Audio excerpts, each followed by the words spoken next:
Alors, ce qui a radicalement changé, on va dire, la face du monde, depuis le début de la révolution industrielle, c'est un peu le génie des physiciens, un peu le génie des ingénieurs, et beaucoup ce que je vais vous raconter maintenant, c'est-à-dire que l'énergie est disponible en quantité quasi infinie à des prix quasi nuls.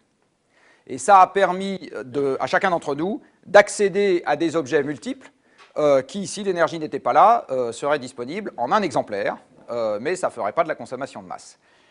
Alors pour ça, je vais comparer l'énergie multiséculaire qui a été la nôtre, c'est-à-dire celle de notre propre corps, avec l'énergie qui est aujourd'hui fournie par toutes les sources modernes, entre guillemets, auxquelles on a accès.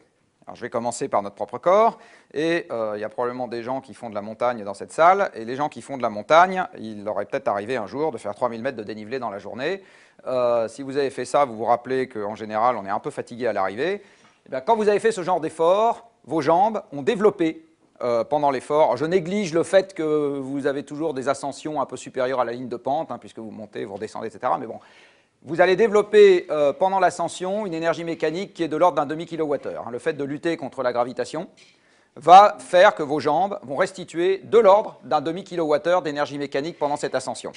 C'est ridicule, hein. Comme un être humain normalement constitué est assez peu capable de faire ce genre d'effort tous les jours de l'année pendant 365 jours et de recommencer l'année d'après, l'ordre de grandeur qu'on peut retenir, c'est qu'avec ses jambes, un être humain est capable de fournir de l'ordre de 100 kWh d'énergie mécanique dans une année.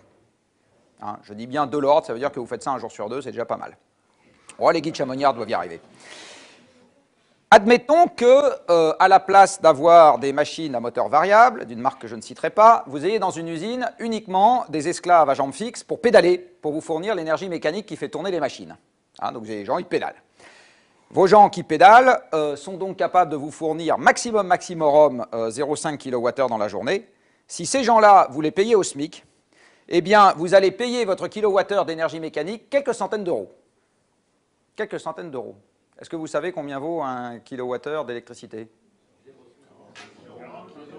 Non, non, pas 0,40, 0,10. En gros, hein, 0,12, voilà. Là, ça va vous coûter 200 € le kilowattheure d'énergie mécanique. Et ça, encore une fois, c'est si quelqu'un est capable de faire ça tous les jours, sinon c'est plutôt 500. Alors maintenant, on va être politiquement très incorrect. Admettons que vous n'utilisiez pas quelqu'un de payé au SMIC, mais vous prenez un esclave. Vous ne payez pas du tout. Sauf que votre esclave, si vous voulez conserver votre actif, vous avez quand même intérêt à lui trouver un toit, de quoi manger, de quoi se vêtir si vous ne voulez pas qu'il soit embarqué par les flics, et de quoi se maintenir à l'abri des maladies, des prédateurs, etc. Eh bien, rien que ça, si vous le ramenez à l'effort qu'il va pouvoir fournir, ça vous coûte encore quelques euros à quelques dizaines d'euros le kilowattheure d'énergie mécanique. Rien que ça. Je vous ai pris l'exemple de l'électricité. Là, je vais vous prendre l'essence. Vous savez que l'essence vaut très cher, on n'arrête pas de le répéter. Dans un litre d'essence, vous avez 10 kWh d'énergie thermique. Vous faites passer ça dans un moteur, vous allez en récupérer entre 2 et 4 kWh d'énergie mécanique, qui, en coût marginal, je néglige l'achat du moteur, va vous fournir 1 kWh d'énergie mécanique à quelques dizaines de centimes. Dit autrement, le travail en Occident, à transformation de l'environnement identique, hein, si je prends la puissance mécanique d'action sur l'environnement que nous avons, eh bien, ça va coûter 1000 à 10 000 fois plus cher que l'énergie mécanique issue de la combustion des énergies fossiles au sens large. Hein. Votre pouvoir d'achat, il est là.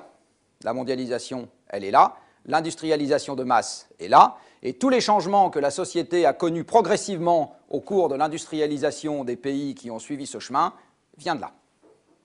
Dit autrement, quand on va commencer à avoir un goulet d'étranglement sur l'énergie, une bonne partie de ce qu'on considère être les acquis sociaux seront de fait détricotés par des évolutions qu'on ne comprend pas comme venant de cette histoire d'énergie, mais en fait, c'est de là que ça va venir.